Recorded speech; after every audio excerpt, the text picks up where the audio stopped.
tell you about that. His new book, AI, Doctor, The Rise of AI in Healthcare, is coming out next month, and we are so very lucky to hear directly from you, Doctor. Thank you. So thank you very much.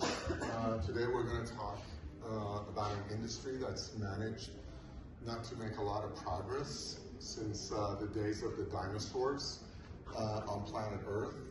And it's healthcare. It's an industry that has spent a lot of time in.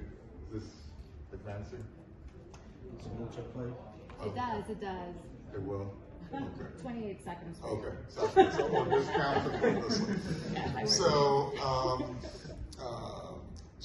the point of my talk is to address this issue of the opportunity to improve the health of the world population with existing technologies, which remains, for the most part, an unrealized opportunity in the sense that if we think about healthcare today, my best analogy is where agriculture was in the mid-1800s.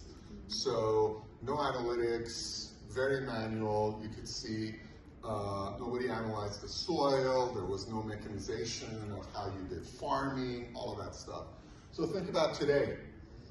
You're walking around out there. If you decide not to see your doctor for the next 5 years, all kinds of stuff could be going on in your body and nobody will know about it. You know what happens? You turn 65, you have all kinds of problems, and now you're a public charge.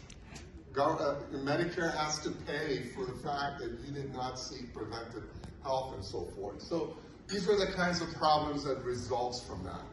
We have shortage of healthcare resources because we haven't trained enough professionals. However, people are living longer. When you live longer, you develop problems.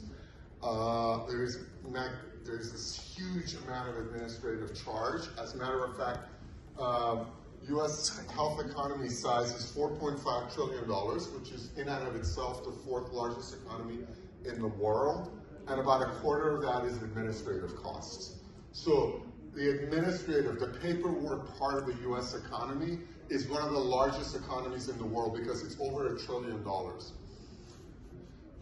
The reason I'm excited about AI, and I've spent over a decade in it now, is the fact that it's a foundational technology. I know everybody talks about AI, and it is a buzzword, and it is, especially in healthcare, it's extremely hypey and so forth, and we haven't seen much yet. However, because it's such a foundational technology, it can move things into the 21st century in the sense that any place you have data, and in healthcare you have a lot of data, right? DNA, your proteomics, your wearables data, labs and so forth. You can apply AI and improve it. This is an example. Right now, if you have a urinary tract infection, if you have skin issues, you have to make an appointment, sometimes wait a long time to see a physician and so forth. However, with these modern technologies, you can take a picture with your cell phone.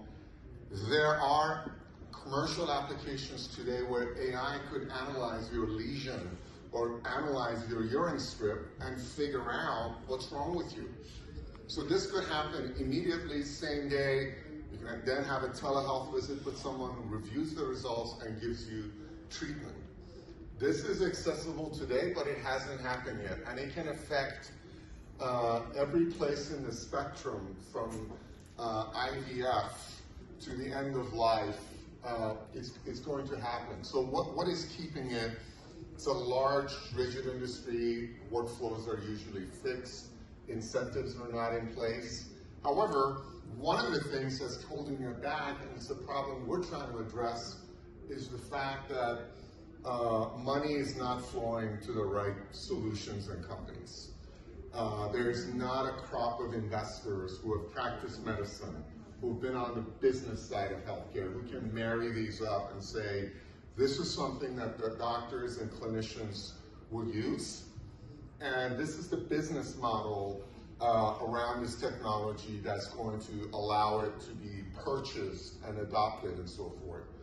This disconnect between people who understand healthcare and people who invest or make those types of decisions has resulted in a lot of zombie companies that have solutions, FDA approval, and not a single customer. As a matter of fact, I usually get a call every few months from investors who say, we have this great company, AI company, FDA approved. We want you to come be the CEO because you've run these companies before and you know how to commercialize it. You did it successfully at Acupera. And what I usually have to tell them is, the problem is not your CEO. The problem is you built the wrong solution. You invested in the wrong company, and this is not something that providers, hospitals are asking for. And when you do that, you're stuck. So we need more cross-functional expertise in order to move the field forward. And it's not going to happen automatically. Sort of, we've been watching it, allowing it to happen, and it hasn't happened. Nobody's begging for innovation in healthcare. My former colleagues are not. So I'll stop there. Okay.